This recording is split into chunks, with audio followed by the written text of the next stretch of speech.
하나님의 나라 경륜에 대한 얘기를 했습니다. 곧 말해서 하나님이 창세전부터 뜻하신 바가 있는데 두 가지 큰 뜻이 있다고 했어요.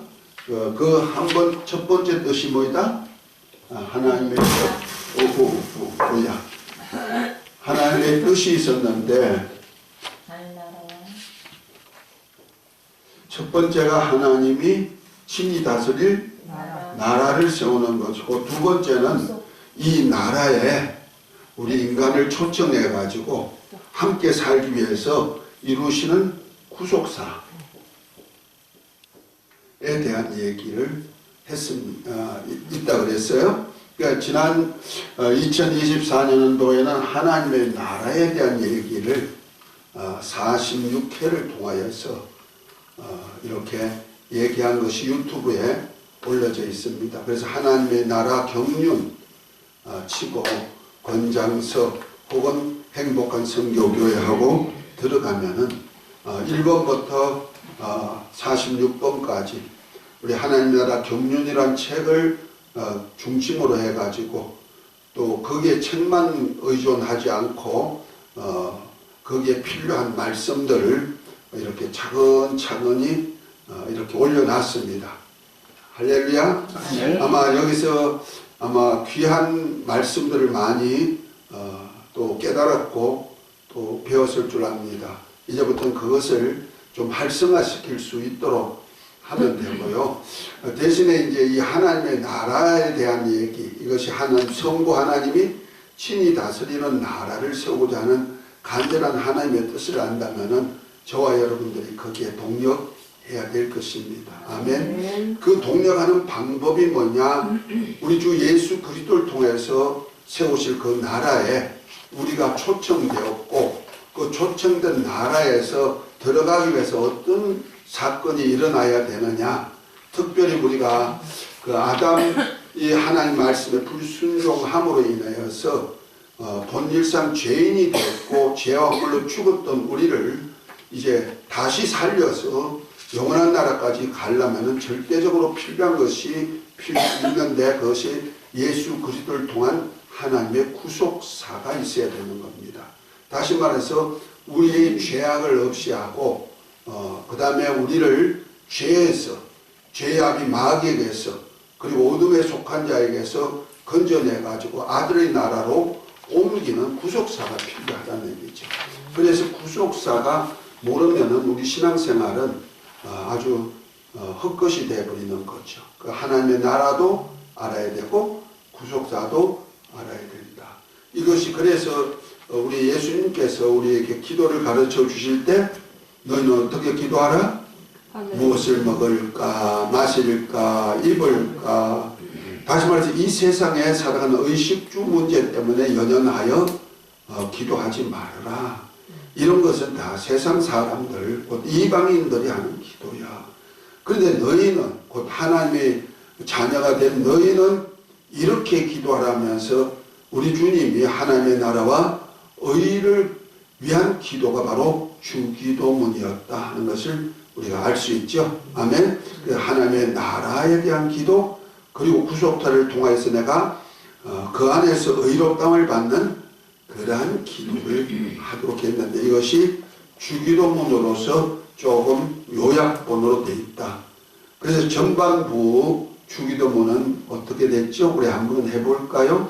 하늘에 계신 우리 아버지여, 이름이 거룩히 여김을 받으시오며 나라가 임하옵시며 뜻이 하늘에서 이룬같이 땅 위에서 이루어지이다. 이것이 전반부죠. 전반부고, 후반부는 이제 오늘날 우리에게 일용할 양식을 주옵시고 우리가 우리에게 죄 전자를 사하여 준 것 같이 우리 죄를 사하여 주옵시고 우리를 시험에 들게 하지 마옵시고 다만 악에서 구원하여 주옵소서. 요가 바로 후반부가 되는 거예요.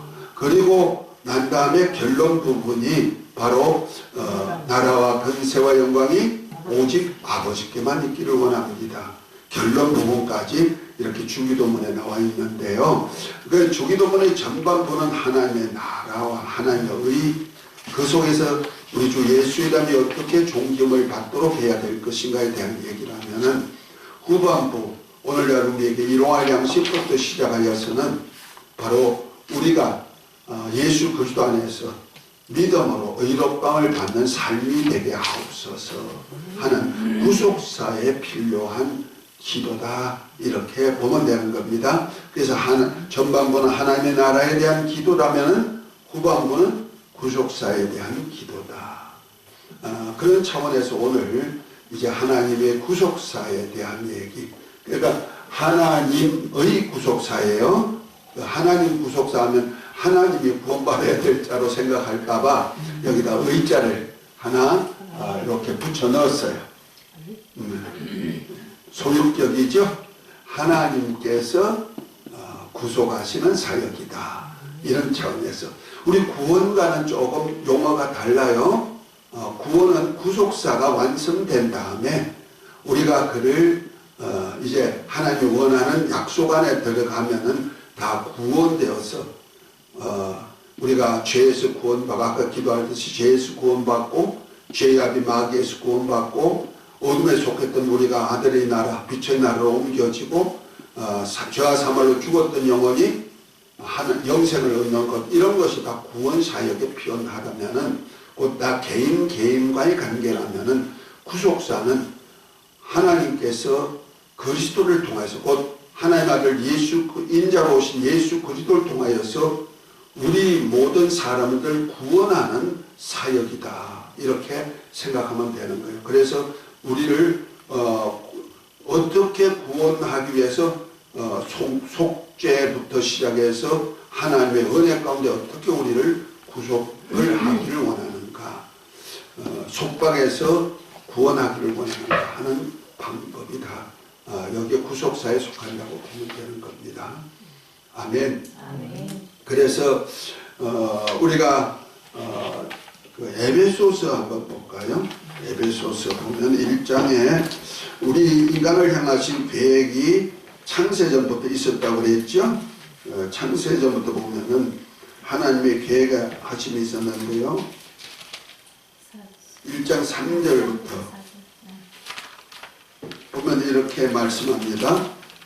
찬송하리로다 하나님 곧 우리 주 예수 그리스도의 아버지께서 그리스도 안에서 하늘에 속한 모든 신령한 복을 우리에게 주시되 곧 창세전에 그리스도 안에서 우리를 택하사 우리로 사랑 안에서 그 앞에 거룩하고 흠이 없게 하시려고 그 기쁘신 뜻대로 우리를 예정하사 예수 그리스도로 말미암아 자기의 아들들이 되게 하셨으니 이는 그가 사랑하시는 자 안에서 우리에게 거저 주시는 바 그의 은혜의 영광을 찬송하게 하려는 것이라. 아멘. 여기까지가 그러니까 하나님께서 우리를 창세전에 그리스도 안에서 하나님의 아들들이 되게 하는 계획하심 속에서 있었다. 이것이 하나님의 나라에 우리가 초청되었다는 거죠. 뭐로? 하나님의 아들로서.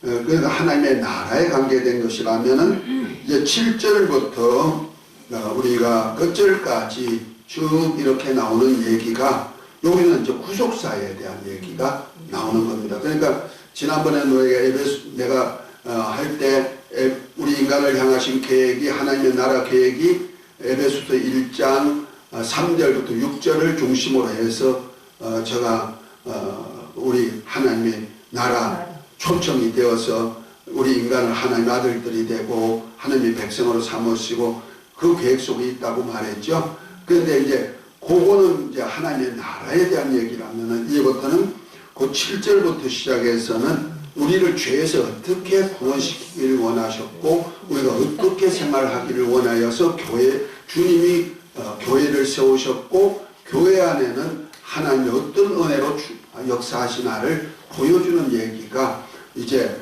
7절부터 나오거든요.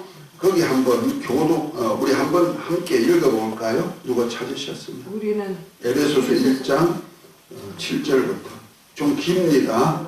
한 절반쯤 하시고 다른 분이 또 읽고 그러셔요. 14절까지 읽으시고 먼저. 우리는 그리스도 안에서 그의 은혜의 풍성함을 따라 그의 피로 말미암아 속량 곧 죄 사함을 받았느니라. 이는 그가 모든 지혜와 총명을 우리에게 넘치게 하사 그 뜻의 비밀을 우리에게 알리신 것이요 그의 기뻐하심을 따라 그리스도 안에서 때가 찬 경륜을 위하여 예정하신 것이니 하늘에 있는 것이나 땅에 있는 것이 다 그리스도 안에서 통일되게 하려 하심이라.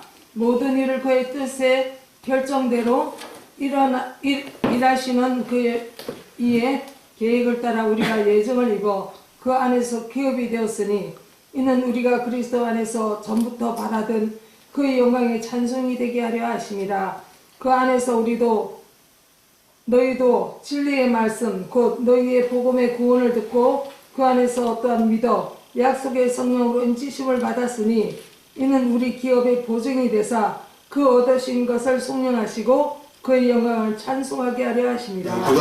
이로 말미암아 주 예수 안에서 너희 믿음과 모든 성도를 향한 사랑을 나도 듣고 내가 기도할 때 기억하며 너희로 말미암아 감사기를 그치지 아니하고 우리 주 예수 그리스도 하나님 영광의 아버지께서 지혜와 계시의 영을 너희에게 주사 하나님을 알게 하시고 너희 마음의 눈을 밝히사 그의 부르심의 소망이 무엇이며 성도 안에서 그 기업의 영광의 풍성함이 무엇이며 그 힘의 위력으로 역사하심을 따라 믿는 우리에게 베푸신 능력의 지극히 크심을 어떠한 것을 너희로 알게 하시기를 구속하노라.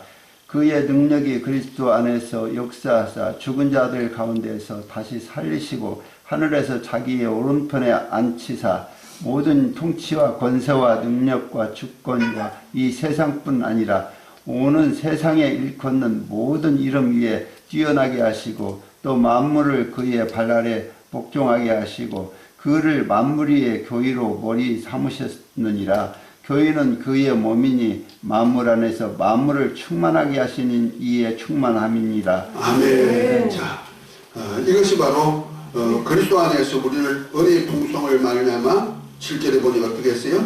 그리스도 안에서 그의 은혜의 풍성하심을 따라 그의 피로 말미암아 우리를 구속 곧 죄사함을 구속함을 받았다는 거죠. 그래서 이것을 이제 교회에다가 주고 교회 안에 교회의 머리가 되신 주님을 통해서 이제 교회에다가 이 구속함을 있게 했고 이 교회 안에는 그래서 하나님의 충만하심이 임재해 계시는 역사가 있다. 그래서 하나님의 은혜가 충만하게 있도록 되어 있다. 그래서 하나님의 나라와 하나님의 구속사에 대한 은혜에 대한 얘기를 에베소 1장에는 이렇게 쭉 얘기했고 이것이 바로 찬송하리로다 하면서 외쳤던 그 바울의 즐거움의 외침 소리가 되는 겁니다.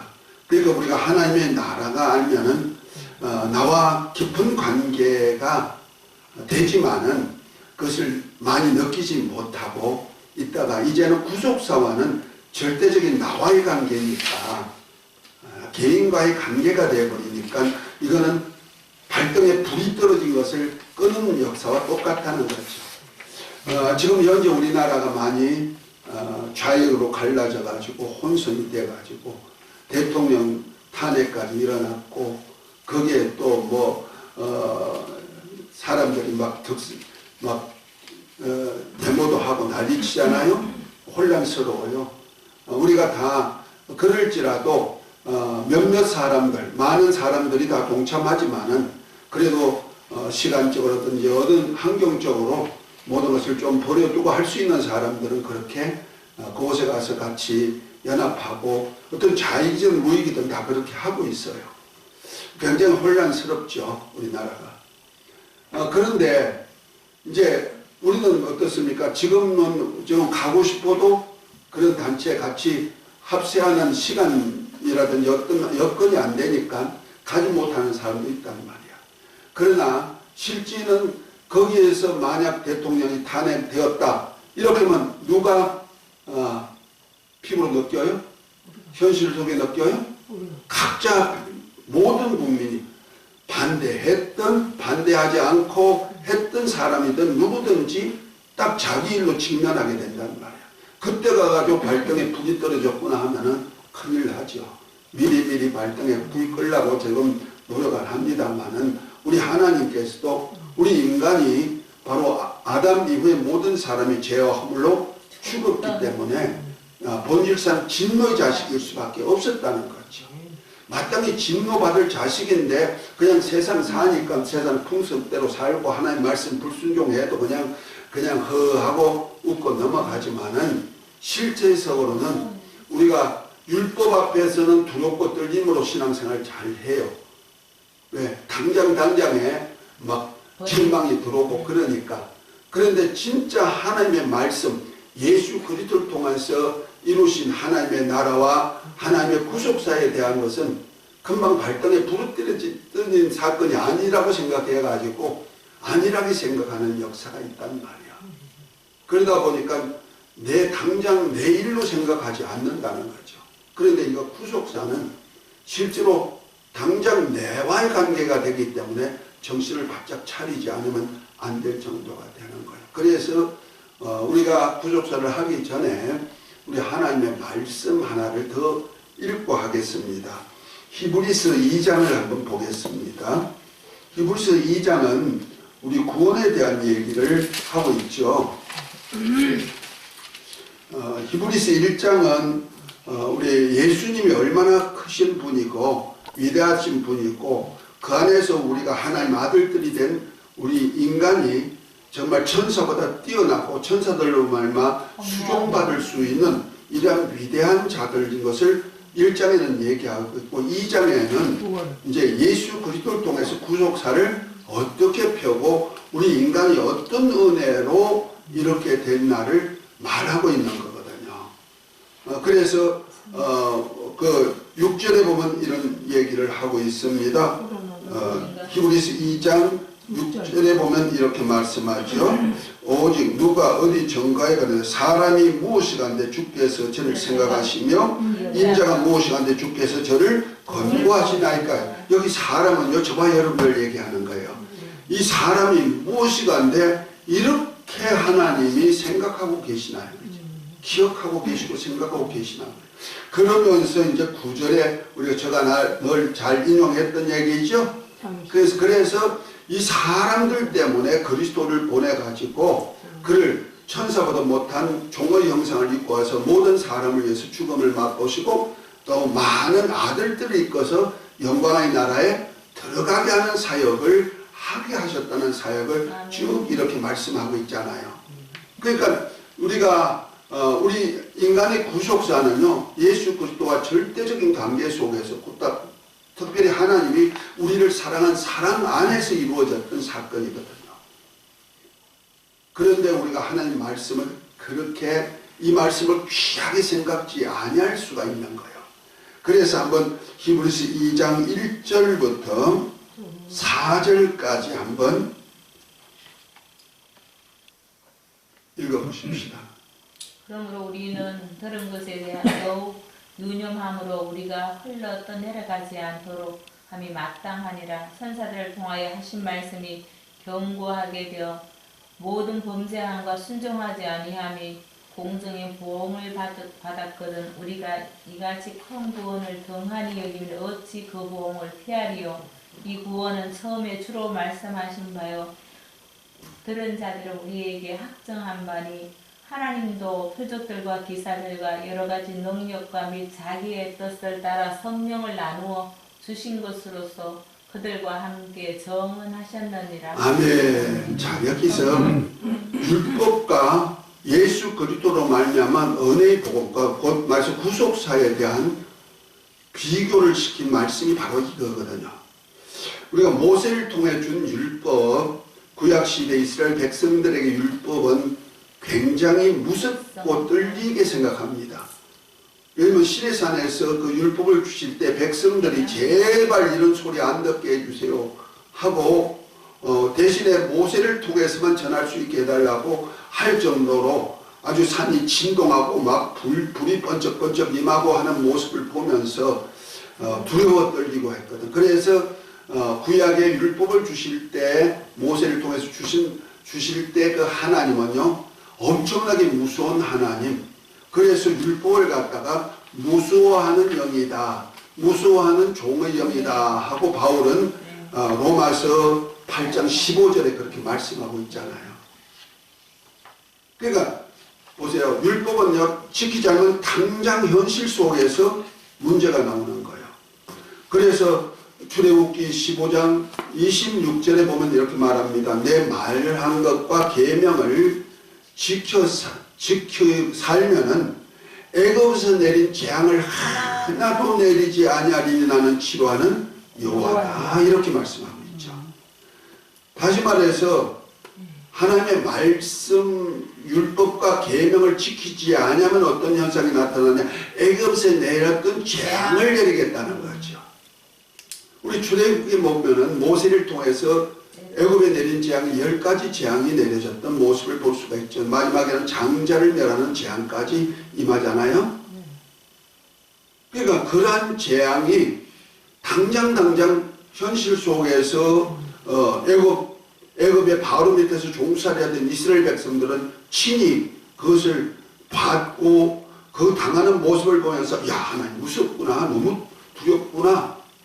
그래서 모세가 자 가자 하고 했을 때 온 이스라엘이 따라오는 목적이 두렵고 떨림의 하나님 속에서 누구한테? 이스라엘 백성들에게는 재앙이 하나도 없게 만들어 주시지만 애굽의 하나님의 나라 백성을 괴롭혔고 하나님이 모세를 통해서 하나님 광야에서 하나님의 절기를 지킨다고 나간다고 할 때 그를 반역했던 애굽의 바로부터 시작해서 온 백성에 내린 재앙을 보면서 아, 하나님은 대단히 무섭구나 하는 것을 알았다는 거죠. 그래서 모세를 통해서 계명을 주실 때 그때도 하나님은 지키지 않으면 당장 죽도록 죽이는 역사가 있었던 것을 성경에서 볼 수가 있죠. 지금이나 옛날이나 똑같습니다. 율법 안에 살게 되면요, 율법은 정죄하는 법이기 때문에 하나님의 말씀대로 거룩하고 의롭고 선하고 신령하여서 그 말씀대로 살면은 이 땅에서도 잘 되고 영원히 살 수 있는 축복의 역사가 있지만은 하나라도 어기면은 모든 것이 무효가 되고 죄의 삭수로 사망이 되고 죄의 삭수로 저주가 오기 때문에 저주가 당장 이 땅에서 이루어지고 있단 말이야. 그래서 사람들이 두렵고 떨림으로 섬길 수밖에 없는 거예요. 그래서 제가 이제 신앙생활 처음 시작할 때는 우리 한국교회가 율법으로 많이 가르쳤어요. 엄청난 율법 안에서 지키고 살게 했단 말이야. 그래서 하나님을 아주 무서운 하나님으로 생각했어. 아버지도 사는 사람들 중에 가정에 따라서 아버지가 너무 좋아하는 가정도 있고 아버지가 무서워하는 가정도 있죠. 어때요? 우리 장로님? 네. 아버님이 어떤 이미지를 갖고 있어요? 무서우면서도 인자하시고. 무서우면서 인자하시고. 할렐루야. 우리 목사님은 어떤 아버지 같아요? 네, 무섭지만 사랑 많이 있었어요. 막내니까 그렇고 나는 아버지가 너무 무섭게 돼. 그러구나. 저는 우리 아버님이 엄청 인자하신 아버지. 사랑이 많았어요. 그저 얼마나 생각해 주시고 없어서 못 해줄 뿐이지. 그런 이제 부모 이미지가 있단 말이야. 근데 율법 안에서의 부모의 이미지는 아버지 하나님 이미지는 어떨까? 아마 이 두 가지가 같이 섞여 있지 않느냐. 어미하신 하나님. 우리 한국 사람들이 아버지의 개념은요, 어미하신 하나님. 말 안 들으면 꾸지람하시고 진노하시는 아버지. 이런 식으로 많이 알고 있어요. 엄마는 어때요? 탄해줄 정도로 자상하고 인애로우신 분. 이렇게 알고 있죠. 그것이 이제 그런 이미지가 있어요. 그래서 우리가 어릴 때부터 엄마는 참 허심탄회 없이 좋은 걸 다 주시고 내가 그래서 허심탄회 없이 대해도 그저 다 포용해 주시는 엄마로 생각하기 때문에 이 나이가 지금 80이 됐는데도 엄마 생각하면요 눈물이 날 정도로 보고 싶다. 엄마 사랑이 너무 감사하다. 이런 마음이 들 정도죠. 여러분은 안 그러나 모르겠네. 어쩌면 어머님 생각하면 눈물 날 정도가 되는지 모르겠습니다만 저는 그런 우리 아버님도 너무 자상하게 하시지만은 생활에 철저하게 아주 책임을 지고 일하셨던 그러한 아버지상을 가지고 있어요. 그래서 그 상을 내가 보고 배웠기 때문에 지금도 저는 그 이미지를 가지고 사회생활을 하고 있고 목회도 그런 차원에서 하고 있는 겁니다. 아버지 마음, 엄마 마음 가지고. 자, 그런데 율법은 뭐냐? 아주 엄미하신 하나님, 엄미하신 아버지 상이다 보면 되는 거예요. 그래서 말 안 들으면 그냥 매를 가지고 막 때려. 탁탁 때려. 당장 매 맞으니까 거기에 대해서 그냥 안 맞으려고 아버지 보는 앞에서 잘하는 척, 깨끗한 척, 착한 척 이렇게 하다 보니까 외식자가 바리새인들 같이 나왔다는 거죠. 예, 사랑의 하나님, 모든 것을 포용해주고 은혜를 베푸시는 아버지로 알았으면은 아버지 앞에 응석도 좀 부리고 내가 죄 지었는데 아버지 잘못했어요, 용서해 주세요 이렇게 회개 역사도 있을 텐데 구약의 하나님은요 법대로 살지 않으면 무조건 진노를 임하게 되니까 진노의 자식이 되어버리고 말았다는 거예요. 그러다 보니까 하나님 앞에서 자기가 의롭지 못하면서 의롭게 사는 척을 할 수밖에 없는 거고 사람들이 정죄하지 않게 하려니까 또 의롭게 보여야 되고 하다 보니까 외식된 신앙생활을 했죠.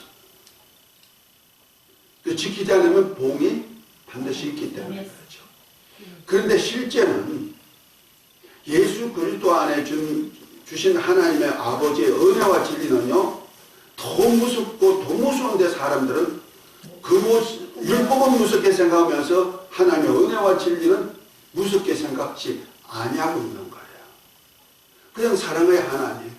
그래서 어느 종파는 가톨릭 같은 경우에는 예수 그리스도 하나님의 사랑으로 독생자까지 주셔서 우리를 멸망에서 구원한 하나님이 우리를 사랑하신 하나님이 뭐 지옥을 만들어놔 지옥이 없다. 지금 이렇게까지 나오고 있는 거죠. 그런데 대신에 예수님은 엄미하신 분으로 생각해가지고 기도를 해도 예수님께 친히 기도하면 안 돼. 그래서 마리아를 통해서 중보자를 세워가지고 엄마한테 부탁하면 엄마 앞에는 연약한 아들이기 때문에 다 들어준다 해가지고 마리아를 통해서 마리아를 중보자로 세워가지고 예수께 기도하고 하나님께 기도하는 그런 역사가 있죠. 그런데 실제는 우리가 세상으로 볼 때는 무서운 아마 마귀 편에서 볼 때는 무서운 분이죠. 왜? 자기들을 멸망시키고 죄에서 구원하기 위해서 죄와 함께하는 그들을 멸해야 되니까. 그러나 우리 인간 편에서는 하나님 어떤 분이냐? 하나님이 세상을 이처럼 사랑하사 독생자를 주셨다. 독생자를 주신 이유가 뭐냐? 우리를 심판하려 하심이 아니고 그 독생자 예수 그리스도의 은혜로 인하여서 우리를 구원하려 하십니다. 이를 믿기만 하면 멸망치 않고 영생하는 복을 주겠다. 요한복음 3장 16절부터 18절까지 이렇게 쭉 얘기하고 있죠. 아멘? 그래서 이 구원의 복음을 믿으면 되는데 믿지 아니할 때 어떤 현상이 나타나느냐?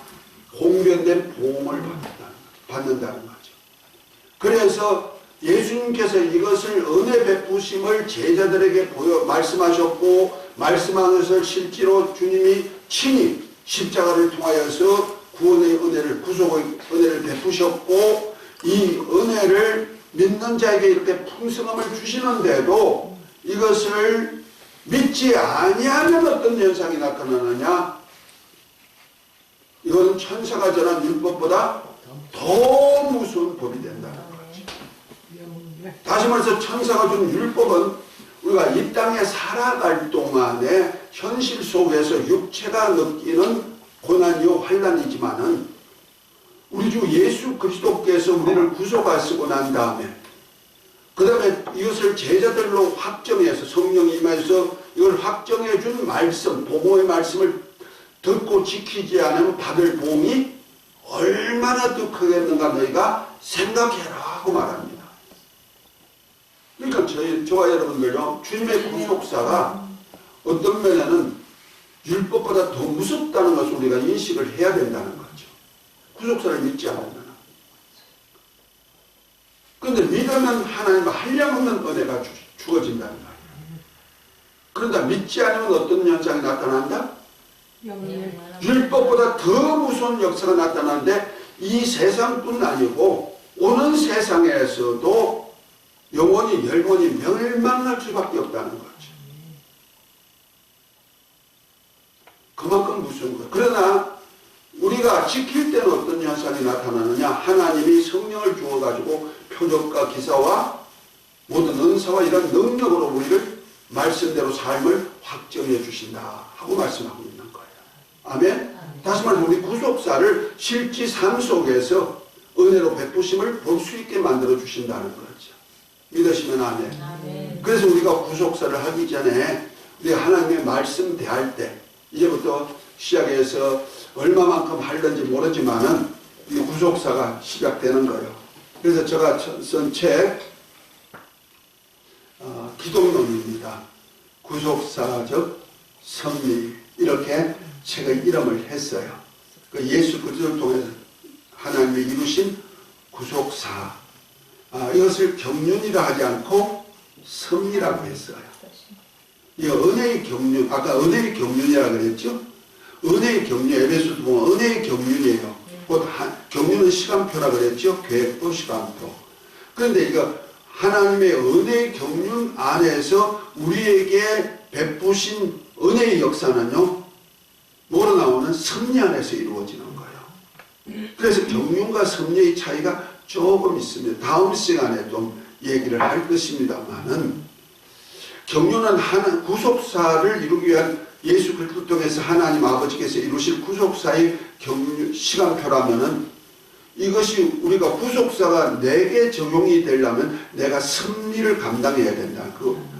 다시 말해서 경륜은 하나님이 하나님의 계획 속에서 이루는 시간표라면은 섭리는 하나님이 이루시는 그 예수 그리스도 안에서 이루신 계획이 나의 시간에 내게 이루어지는 역사가 섭리로 이루어진다는 거죠. 이것이 그래서 우리의 부르심이 있고 부르신 자를 의롭다 하시고 의롭다 하신 이를 영화롭게 하는 거예요. 그 부르심부터 섭리가 이루어지는 거죠. 이해가 되셨습니까? 그래서 제가 섭리란 단어를 써서 구속사적인 섭리라 구속사적 섭리라 그랬어요. 구속사 섭리가 아니고 구속사는 경륜 속에 있지만은 구속사적인 것은 왜요? 섭리 속에 있는 거예요. 그래서 책 이름을 구속사적 섭리 이렇게 조금 까다롭게 제가 했어요. 그러니까 구속사 섭리하면 될 텐데 왜 구속사적 섭리가 했을까? 그런 차원에서 했다는 거죠. 하나님의 구속사 경륜 안에서 내게 그 구속사가 이루어지기 위해서 부르심부터 시작했기 때문에 섭리로 표현한 것이다 하는 겁니다. 자, 그런 차원에서 오늘부터 시작해서 뭐가 들어간다? 하나님의 구속사가 들어갈 것입니다. 구속사를 하기 전에 우리가 이 구속사의 주제자가 누구세요? 하나님이세요. 하나님.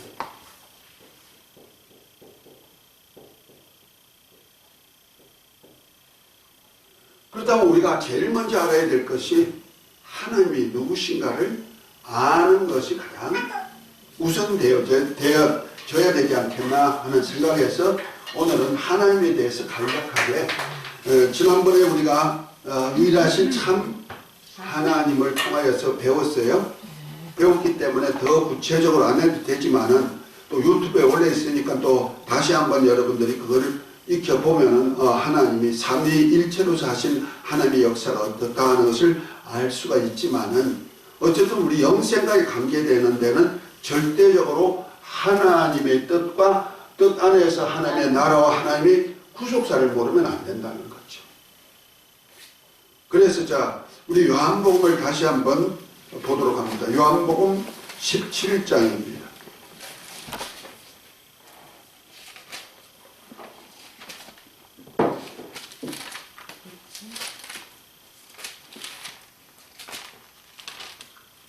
1절부터 4절까지 예수께서 이 말씀을 하시고 눈을 들어 하늘을 우러러 이르시되 5절까지 합니다. 네. 아버지여 때가 이르렀사오니 아들을 영화롭게 하사 아들로 아버지를 영화롭게 하게 하옵소서. 아버지께서 아들에게 주신 모든 사람에게 영생을 주게 하시려고 만민을 다스리는 권세를 아들에게 주셨음이로소이다. 영생은 곧 유일하신 참 하나님과 그가 보내신 자 예수 그리스도를 아는 것이니이다. 아버지께서 내게 하라고 주신 일을 내가 이루어 아버지를 이 세상에서 영화롭게 하셨사오니 아버지여 창세전에 내가 아버지와 함께 가졌던 영화로서 지금도 아버지와 함께 나를 영화롭게 하옵소서. 세상 중에서 내게 주신 사람들에게 5절까지 감사합니다.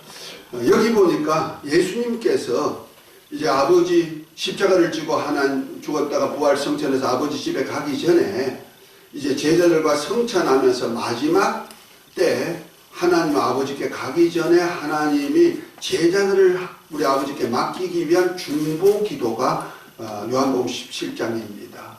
그 17장에서 이제 예수님이 아버지께 중보 기도하는 장면인데요. 거기서 하신 얘기가 뭡니까? 아버지여 때가 이르렀사오니 아들을 영화롭게 하사 아들로 아버지를 영화롭게 하옵소서 하면서 이제 아버지께서 아들에게 준 사람들에게 위해서 기도하는 기도인데 영생하는 기도, 영생에 이르는 기도를 했다는 거죠. 그래서 3절에 보니 영생은 유일하신 참 하나님과 그의 보내신 자 예수 그리스도를 아는 것이다. 결과적으로 후속사는 무엇을 주기 위한 거다? 영생을 주기 위한 거다. 하나님의 나라는 나라를 기업으로 주기 위한 후사사역이라면은 예수 그리스도 후속사는 예수 그리스도를 통한 구원의 사역을 영생하는 구원의 사역을 위한 것이라는 거죠. 그런데 영생을 하려면은 구속사의 영생을 하려면은 어떻게 하나님을 알아야 되는데 어떤 하나님? 참 하나님. 유일하신 참 하나님. 네, 진짜. 자, 여기 유일하다는 뜻 지난번에 다 배웠습니다. 우리 하나님은 어떤 분이냐? 스스로 계신 분이다. 오직 스스로 계신 하나님, 누가 창조하지 않고 피조되지 아니하고 자존하시는 신이 계시다면 그건 참 하나님이라는 거죠. 그러니까 세상에는 신이 많아 참 하나님이라고 했을 때 거짓 하나님도 있다고 얘기하는 거죠. 그 신이 많다는 거예요. 많은데 유일하게 참 하나님은 참 하나님 한 분은 뭐예요? 스스로 계신 하나님이라는 거죠. 다른 신은 뭐다? 다 피조된 신이든지 누가 만드는 신일 뿐이지 실제는 신격화 참 하나님 같은 신은 아니라는 얘기죠. 또 그분은 어떤 분이냐? 영생하는 신이에요. 그래서 태초부터 영원까지 영원히 살아계신 분이란 말이에요. 죽은 신이 아니고 살아계신 하나님. 그래서 모든 생명은 누구로부터 나와요? 하나님으로부터 나오는 거예요. 살아계신 분이기 때문에. 죽은 사람에게서 나오는 건 뭐예요? 사망이죠. 죽음이죠. 산 사람에게 나오는 것은 산 모습이 나오는 거고요. 그런데 그래서 모든 세상의 생명체는 누구로부터 나온다? 하나님으로부터 나오죠. 그러니까 마귀가 아무리 능력 많아도 마귀는 사망 권세자이기 때문에 마귀가 주는 것은 뭐예요? 죽이고 멸망시키는 것이죠. 이해가 됐어요? 그런데 하나님은 뭐냐? 영원히 살아계신 분이기 때문에 주시는 건 뭐예요? 생명 주는 거예요. 그래서 우리에게 영생도 주시고 호흡도 주시고 목숨이 살아서 숨쉬게 하는 것을 호흡이라 그러죠. 목이 숨쉬는 것을 호흡이라 그래요. 그 육이 사는 것을 호흡이라 그래요. 그러니까 호흡이 끊어지면 죽어요. 육이 사는 것도 생명이 끊어지면 안 되죠. 세상에 있는 물고기가 활개치며 살 수 있는 것도 누가 생명 줘? 하나님이. 그래서 물고기에 복을 주어서 바다에 생육하고 번성하여 바다에 충만해라. 지금 물고기가 많은 이유가 복을 받는데 생명의 복을 받아 그래요. 공중에 나는 새, 땅의 짐승들, 저와 여러분 같은 우리 하나님의 형상의 모양대로 만든 우리 인간도 생육하고 복을 주어서 생육하고 번성하고 땅에 충만하고 정복하고 다스리고 살아나니까 우리가 차 타고 가다 보면 꼴짝꼴짝마다 누가 있어요? 집들이 있잖아요.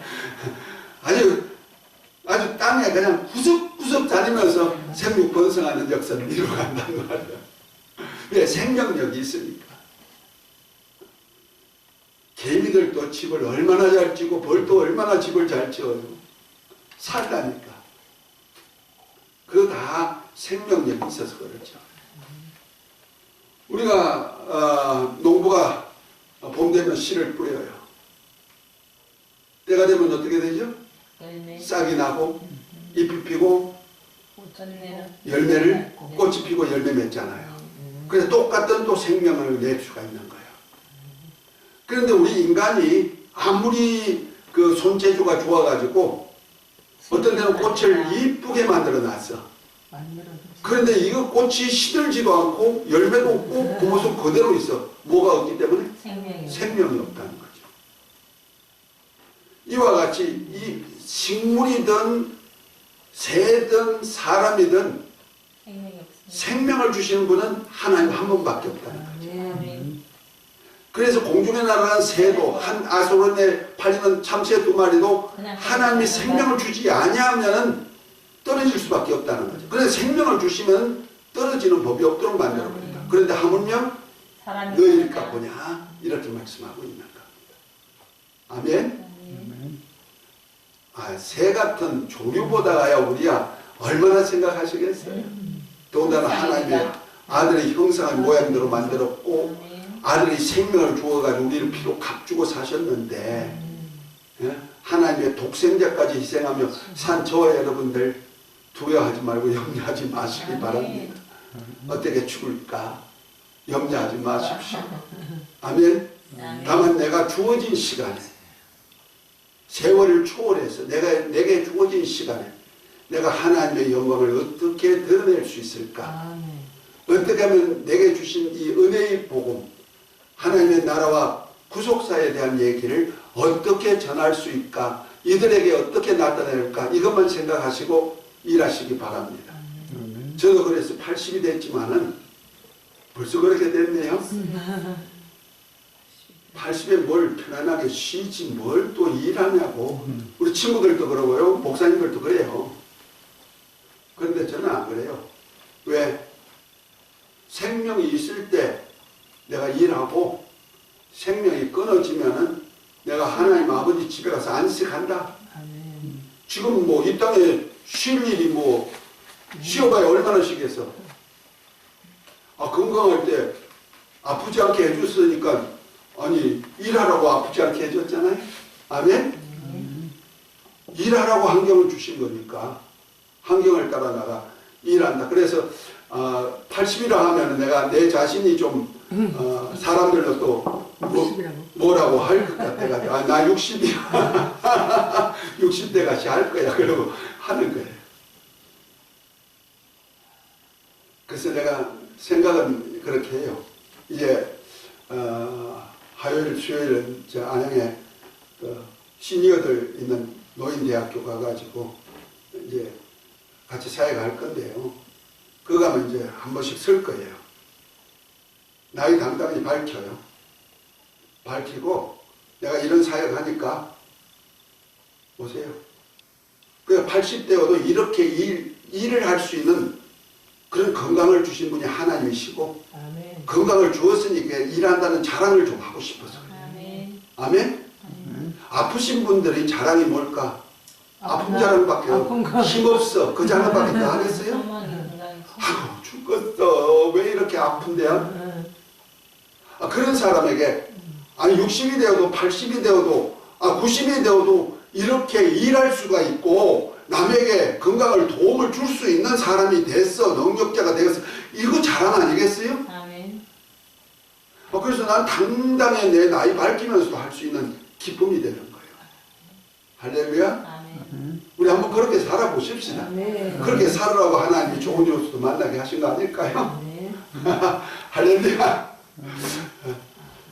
나 힘이 없어가지고 죽겠다고 내가 이제 인생 그만두고 이제 아버지 집에 가나 하고 쉬러 왔더니 하나님 우리 목사님 만나가지고 이렇게 아주 힘이 펄펄 나게 만들었잖아요. 유일하신 참 하나님. 그런데 그 중에도 여러 가지 하나님보다 능력 많으신 하나님은 없죠. 그 하나님이 어떤 하나님인가? 한번 디모데전서 6장을 한번 봅니다.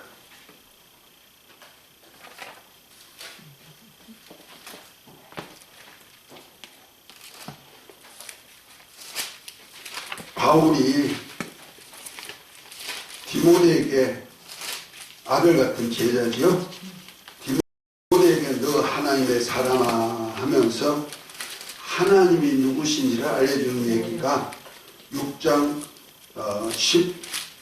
15절 16절 한번 읽어봅니다. 기약이 이르면 하나님이 그의 나타내심을 보이리니 하나님은 복되시고 유일하신 주권자이시며 만왕의 왕이시며 만주의 주시요 오직 그에게만 죽지 아니함이 있고 가까이 가지 못할 빛에 거하시고 어떤 사람도 보지 못하였고 또 볼 수 없는 이시니 그에게 존귀와 영원한 권능을 돌릴지어다. 아멘. 아멘. 자, 우리 하나님 유일하신 참 하나님. 그 하나님은 어떤 하나님이다? 왕이 디모데전서 6장 15, 16절에 보니까 만왕의 왕.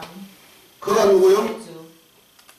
때가 이르면 하나님이 그를 나타내심을 보이시니 하나님은 첫 번째로 복되시고 복되시고 또 두 번째는 뭐예요? 유일하신 복되시고 홀로 한 분이신 주권자 유일하신 주권. 전능자시고 만능이야. 그렇죠? 예. 주권자라고 나왔어요. 거기는 네. 예. 전능자예요. 능하시고 그래서 전능자예요. 만왕의 왕이시고 만주의 주 전능하시고 많은 왕. 세 번째는 만왕의 왕. 왕이시고 만주의 주시 네 번째는 만주의 주시오. 주시고 또 다섯 번째는 죽지 아니함 죽지 아니하고 죽지 아니함이 있고 죽음 없으시고 또 여섯 번째는 빛에 거하시고 가까이 가지 못할 빛에 빛에 거하시고 어둠이 조금 더 없지 어둠이 없고 빛에 거하시고 빛에 거하시고 아멘. 일곱 번째는 어떤 사람도 보지 못하고 보지 못하고 볼 수 없는 자시 지금 현재 볼 수 없어 없고 그 다음에 여덟 번째는 존귀와 영광 존귀와 영원한 권능. 영원한 권능을 돌 영광을 받으실 존귀와 영광을 받으실 분이고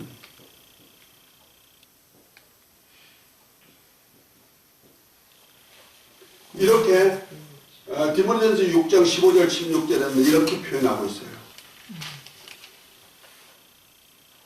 유일하신 참 하나님은 어떤 분이냐? 복을 주시는 분이라는 거죠. 그 모든 복은 누구로부터 온다? 하나님. 하나님부터 온다. 설날에 세배하면 우리 세배하는 아이들한테 뭘 줘요? 세뱃돈 말로. 세뱃돈? 그 전에 주는 거 있어요. 세뱃돈보다 먼저. 복 많이 받으라. 복 많이 받아라. 그렇죠. 글쎄, 복 많이 받아라 하고 복 줄 능력이 있으세요? 없어. 없어요. 그러면 밑에 있는 자녀들, 손주들한테 사기치는 거야. 아닌가? 맞아요. 맞아요? 그러나 덕담이지. 덕담으로 하는 거지. 진짜로 복을 걱정은 줄 사기가 수가 없죠. 아니지. 그런데 진짜 하나님은요, 복을 모르니까. 주시는 거야. 그 하나님이 명하시면 그대로 복이 되는 거야. 아멘. 근데 우리는 뭐냐? 하나님의 명하심 속에서 하나님의 아들들이 되는. 그래서 창세전에 그중에서 하늘에 속한 신령한 복을 받았단 말이야. 아멘. 아까 에베소 1장 3절 읽었잖아요. 우리 하늘에 속한 신령한 복을 예수 그리스도로부터 받은 저와 여러분들에게는 복을 빌면 어떻게 될까? 복을 비는 거예요. 복을 주는 거 아니고 줄 수 있는 능력자가 아니고 복을 빌어준다는 말이에요. 그 축복을 한다는 거예요. 축복한다는 거예요. 복을 준다는 것이 아니고 축복, 빌축자, 복복자. 복을 빌어주는 거예요. 무엇으로? 예수 이름으로. 예수 이름으로 복 받을지어다. 이렇게 복을 명하면 복이 많은 거예요. 성경에도 제자들에게 예수 이름과 귀신을 쫓아내는 권능 좋으면서 너희가 어느 집에 가든지 평안하기를 빌라. 빌면 그 평안이 그게 임하리라 그랬죠. 아멘. 그러니까 평안을 빌어주면 평안이 그냥 임하는 거예요. 이건 제자들에게 주었던 특권이 있었지 저와 여러분들 예수 이름을 기업으로 준 저와 여러분들이 줄 수 있는 특권이에요. 왜? 누구 때문에? 복을 주시는 하나님이 함께하기 때문에 그래요. 그래서 에베소가 중요한 얘기가 그래요. 교회의 머리가 예수님, 우리를 구속하시고 교회의 머리로 삼으신 주님이 우리 몸을 교회를 우리 예수님의 몸으로 삼았잖아요. 예수님과 한 몸이 돼 있거든. 그래서 만물을 충만케 하는 하나님이 충만히 거하시기 때문에 복되신 하나님이 충만히 거하셔서 우리가 복을 명하면 어떻게 될까? 복이 많아요. 그거 다르다는 거죠. 세상 사람들은 자식들에게 사기치지만 저와 여러분들은 사기치는 이유가 없어. 아멘? 할렐루야. 그가 참 좋은 거예요. 하나님은 전능하시다. 전능하시다고 하는 그 이미지를 우리가 너무 과용할 때가 많이 있어요. 하나님은 전능하시니까 내가 없는 것도 그냥 팍팍 있게 해주시면 되지 뭐. 돈이 없을 때 주여 전능하신 아버지 돈 주시옵소서. 돈이 훅 나오면 참 좋겠어. 어려운 환경이 있을 때 하나님 아버지 이 어려운 환경 싹 사라지고 좋은 환경으로 확 바꿔주세요. 그럴 때 전능하신 아버지가 얼마나 우리에게 좋은 것을 주기를 원하시는 아버지니까 확 바꿔주면 얼마나 좋아. 근데 희한하게 그건 안 바뀌네. 이길 수 있도록. 돈도 안 주셔. 제가 돈을 달라고 기도할 때마다 줬다만 아빠 떼돈을 벌었어요. 이렇게 살지도 않았을 거예요. 전능하다는 것은 인간이 할 수 없을 때 인간이 할 수 없는 그 일을 해 주실 수 있는 분이다 이런 얘기죠.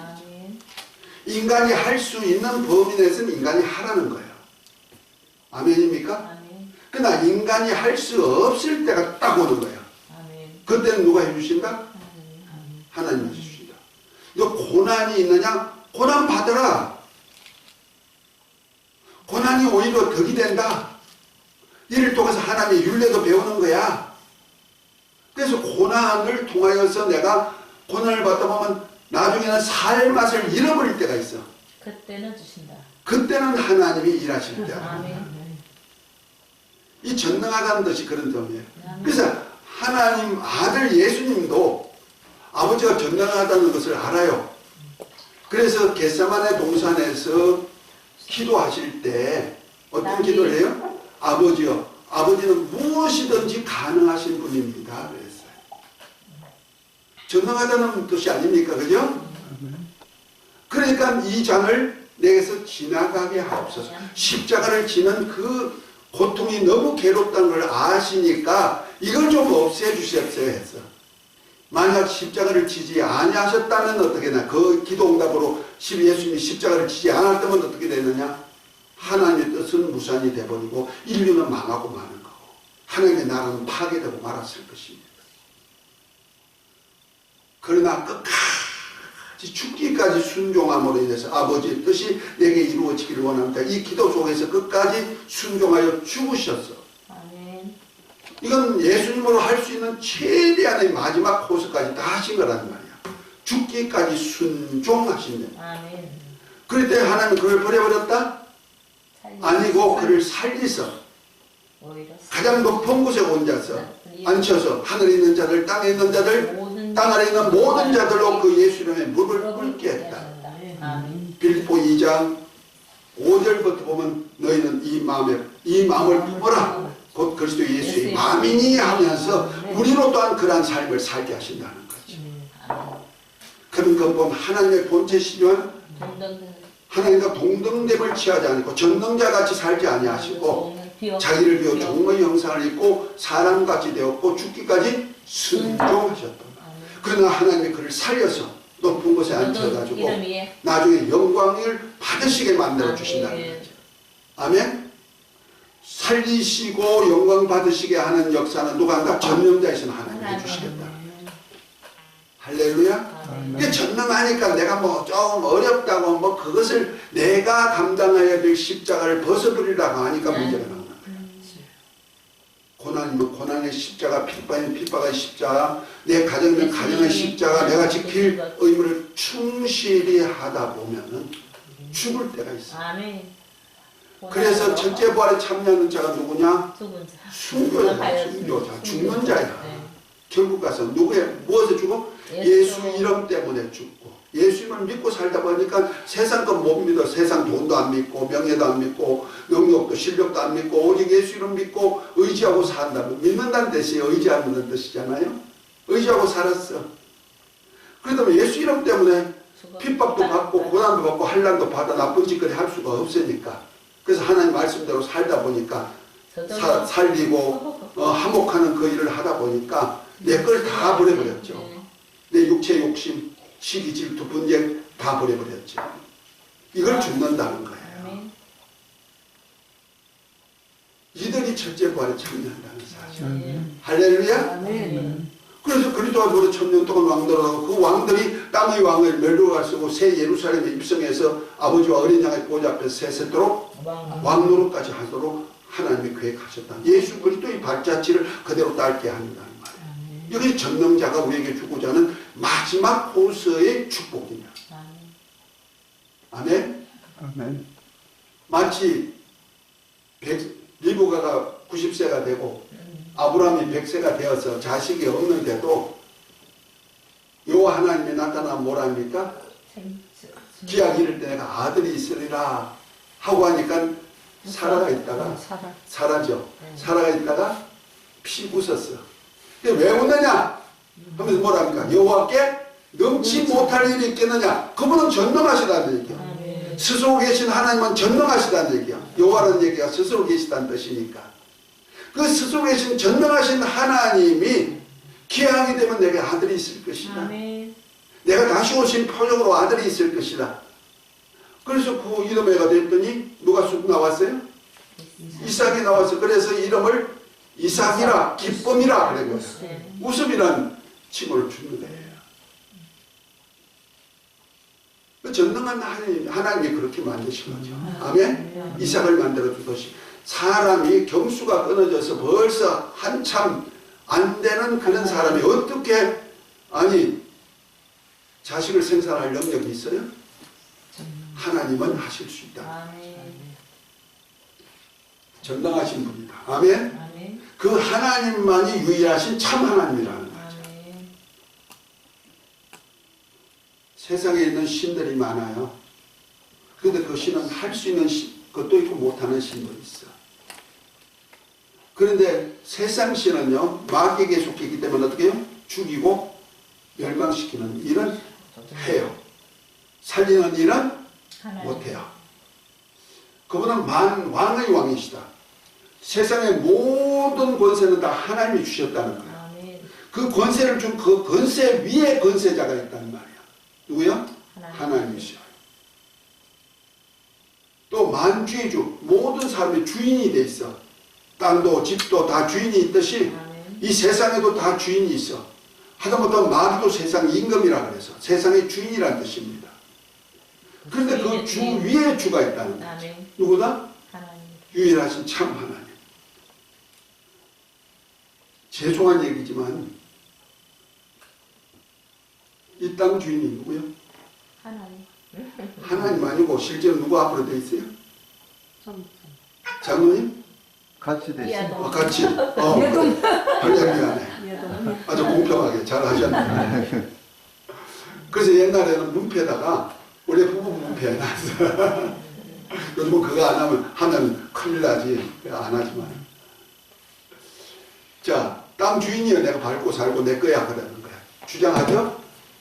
그런데 내가 딱 손을 넣고 이 땅에 마감해. 그러면 주인이 바뀌어요? 바뀌어요. 결국 누구에게 돌아가느냐? 그들도 죽으면 또 다른 사람의 손을. 그 결국 가서 하나님의 소유예요. 네, 내가 아니다. 그래서 주인이 없어. 다만 사용권만 가지고. 것만. 이해가 됐습니까? 네. 사용권만 갖지 주권은 없는 거예요. 주권은 누구다? 하나님. 유일하신 참 하나님만이 주인이다. 아멘. 그분은 죽음이 없고 영생하시는 분이죠. 영생이죠.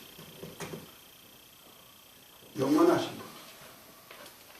왜 어디든지 어느 시대든지 그 전에도 있었고 이제도 있고 장차 영원하고 있는 분이다. 그분은 어둠이 조금도 없고 빛에 가시는 분이고 영이시니까 볼 수는 없어요. 그런데 그분은 모든 존귀와 영광을 얻으실 분이시다. 아멘? 이것이 누구다? 유일하신 참 하나님이시다. 그 하나님이 바로 우리 아버지시다. 누구? 예수 그리스도를 믿는 하나님의 자녀들의 아버지다. 그래서 하늘에 계신 우리 아버지여 하고 기도하고로 만들었단 말이에요. 이것이 무엇으로 이루어지느냐? 하나님의 구속사에 의해 가지고 이루신 예수를 통해서 이루신 구속사를 우리가 믿음으로 얻어지는데 이 믿음도 그냥 주어지는 것이 아니고 하나님이 보혜사 성령을 보내주셨고 그를 믿는 자들을 통해서 복음이 전해지고 복음을 전할 때 나의 부르심의 소리가 바로 복음이라는 말이야. 아멘? 은혜의 복음을 전할 때 그 부르심의 소리가 뭐이다? 내게 부르심이 소리, 복음 전도자의 소리가 내게 부르심의 소리란 말이야. 부르심을 받았을 때 그것이 믿어지는 사람이 있고 안 믿어지는 사람이 있고 또 믿어지지 않든 안 하든 부르셨으니까 내가 가볼 거야. 그래 줄래 교회 왔어. 나도 어릴 때 그냥 사탕 준다고 교회 오라 교회 왔는데 이렇게 신앙생활이 되어버리잖아요. 이런 비밀도 알고. 아멘? 어쨌든 사탕을 주니까 와봐라. 주일날에 교회 와라. 그래가지고 나를 꼬셔가지고 불렀지만 결국 가서 나는 이렇게 부르심을 받은 거야. 사탕 하나님 때문에. 어떤 방법으로 교회에 오게 만들고 주님의 몸된 교회 만물을 충만케 하시는 하나님이 충만한 이 계시는 이 교회에 불러온다는 자체가 뭐다? 바로 하늘나라와 눈이 열리는 결과가 있는 거예요. 그래서 교회를 통해서 천국 열쇠를 주었다는 거예요. 열고 닫을 권리가 주어지는 거예요. 아멘? 그래서 오늘은 하나님의 구속사 하면서 하나님이 참 누구시냐. 그것이 바로 유일하신 참 하나님이다. 그런데 유일하신 하나님 속에서 특별히 우리에게 주시고자 하는 것은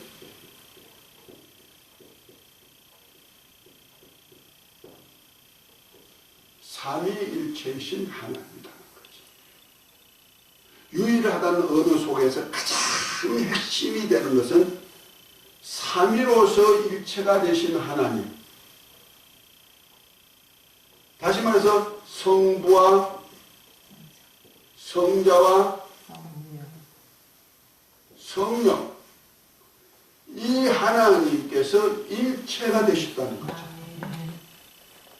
우리가 하나님, 성부도 하나님이고 성자도 하나님이시고 성령도 하나님이신데 각각 인격, 위격을 가지고 있는데 어떻게 하나님이라고 하나라고 할 수 있느냐? 우리는 모든 만물은요 아버지와 아들과 손자가 있다면 요 일체가 될 수가 없어요. 한 식구는 되는데 한 가족은 이룰 수가 있지만 3대, 4대까지 가족을 이루니까 한 가족은 될 수 있는데 각각 인격이 독립될 수가 있어요? 아니에요. 그런데 이 삼위 하나님은요 각각의 인격을 가지고 계신데도 일체다. 이것이 하나로서 계시다는 거예요. 아멘. 이것이 바로 유일하신 참 하나님. 그러니까 세상에 신들이 많아요. 많지만 전부 다 단신이요, 일신이요. 둘이 하나가 되는 법이 없다는 말이야. 그래서 저와 여러분들도 똑같은 사람이 우리 아버지와 나는 각각의 인격이기 때문에 내가 아버지가 될 수가 없고 아버지가 아들이 될 수가 없듯이, 그런데 성경에는요 일신이 아니에요. 삼위가 각각 성부와 성자와 성령이 각각 일체신데 각각의 하나신데 이것이 삼위가 하나가 되어서 한 몸을 이루고 계시다는 거예요. 이것이 바로 유일하신 참 하나님. 이것을 가장 잘 표현해 준 모습이 우리 인간이에요. 아멘. 그래서 인간을 만들 때, 나라는 인간을 만들 때 창세기 1장 26절 27절에 보면 이렇게 말씀하죠. 우리의 형상을 따라 우리의 모양대로 우리가 사람을 만들자 하고 했을 때 이 사람이 하나님의 형상을 모양대로 만든 우리란 복수 하나님 속에 있다는 거예요.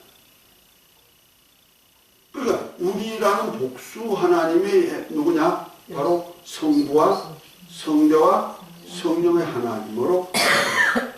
그렇다면 우리 인간을 갖다가 하나님께 비유하기는 좀 그렇게 하지만은 어차피 우리 인간은 하나님, 삼위 하나님의 형상을 모양대로 만들어졌다면은 그러면 나를 어떻게 모습으로 볼 것이냐 하는 거죠. 우리 인간이. 그래서 사람을 대할 때는 누구같이 대한다? 삼위 하나님같이 대하라는 거죠. 그래서 다른 형상을 만들지 마라. 왜? 하나님 형상은 사람이기 때문에. 형상의 모양이. 그래서 사람을 대할 때마다 하나님 대하듯이 하라는 거죠. 그래서 특별히 나라는 몸은요, 나라는 존재는 영혼 몸으로 되어 있잖아요. 영은 영원히 사는 나라는 실존이에요. 실체예요. 혼은 인격, 곧 내 마음과 같은 인격이란, 지정의를 가진 인격이라는 거예요. 인격체라는 말이에요. 그리고 몸은 뭡니까? 흙이 이렇게 살 수 있게 된 몸이라는 말이에요. 그 영혼은 몸으로 되어 있다는 말이에요. 그래서 바울 사도도 항상 기뻐하라, 쉬지 말고 기도하라, 범사에 감사하라. 이는 그리스도 예수 안에서 너희를 향하신 하나님이 뜻인가 하면서 연을 멸시하고 뭐 이렇게 쭉 말하면서 너희 혼과 영과 몸이 주 예수 오실 날까지 보존되기를 원한다 그랬죠. 히브리서 2장 14절을 보면은 하나님의 말씀은 살았고 운동력이 있어서 영과 혼과 관절과 골수를 찔러 쪼개기까지 하신다. 이렇게 말씀하죠. 이렇게 세 부류로 우리가 실정하고 있는 것을 보여주죠. 기능적으로. 그러면 영이란 기능. 이건 영원히 사는 영은 누구 영이야 그러면? 나 영이야, 나 영. 나였어. 그럼 내 마음은 누구예요? 이 마음은 누굴 거예요? 우리 장로님 거죠? 내 마음은 내 마음이야. 이 몸뚱아리는 누구예요? 우리 사모권과 이심동체니까? 아니요, 나 거요. 그 나 몸, 나 마음, 나 영이요. 이거 하나잖아. 아니, 영은 나고 몸은 나 아니요. 이렇게 말할 수는 없잖아. 똑같은 거예요. 하나님의 형상의 모양대로 만들 때 성부와 성자와 성령이 계시는데 이것이 마치 하나님의 형상의 모양대로 만든 사람과 사람이 하나님의 형상의 모양의 하나의 그림자가 된다는 거죠. 모양이니까. 그러죠? 그러니까 이것을 사람을 통해서 보여주고 있다는 거죠. 영과 혼과 몸이 한 사람이듯이. 왜? 나라는 몸만에 지금은 하나가 돼 있어. 나중에 우리가 인간이 영체를 입어. 그러면 영 안에 몸도 마음과 뭐가 있어요? 영도 있고 몸도 있고 다 있는 거예요. 그러니까 그와 똑같은 거예요. 하나님도. 그래서 아담이 범죄하고 난 다음에 선악과를 먹고 범죄한 다음에 하나님 뭐랍니까? 저들이 선악을 아는 일에 우리 중 하나같이 되었으니 그래. 우리란 복수하는 동에 선악을 아는 일, 곧 죄를 경험하게 되어서 죄값으로 죽음을 경험하게 될 어떤 하나님이 계시다는 거예요. 그 우리 중 하나같이 되었으니. 하나는 복수를 썼거든. 그건 누구예요? 인자로 오신 예수 그리스도. 구속사를 입으신 주님을 닮았다는 거죠. 우리 인간이. 그래서 우리 인간도 죄악으로 죽게 되었다. 이런 얘기를 하고 있는 거고, 그 속에서 구속사를 펴신 분이 누구다? 예수 그리스도. 그래서 구속사를 펴실 뜻을 가지고 계시다는 것을 보여주고 있는 거예요. 아멘. 그래서 오늘은 우리가 섬기는 유일하신 참 하나님의 구속사를 알려면은 우리가 하나님이 누구신지를 먼저 알고 하고, 다음 시간에는 삼위일체 하나님의 사역과 우리 구속사의 관계를 조금 더 설명하고 하나하나 이제 진도를 나가도록 하겠습니다. 오늘은 여기까지 하겠습니다. 주기도문하고 마치도록 합니다. 하늘에 계신 우리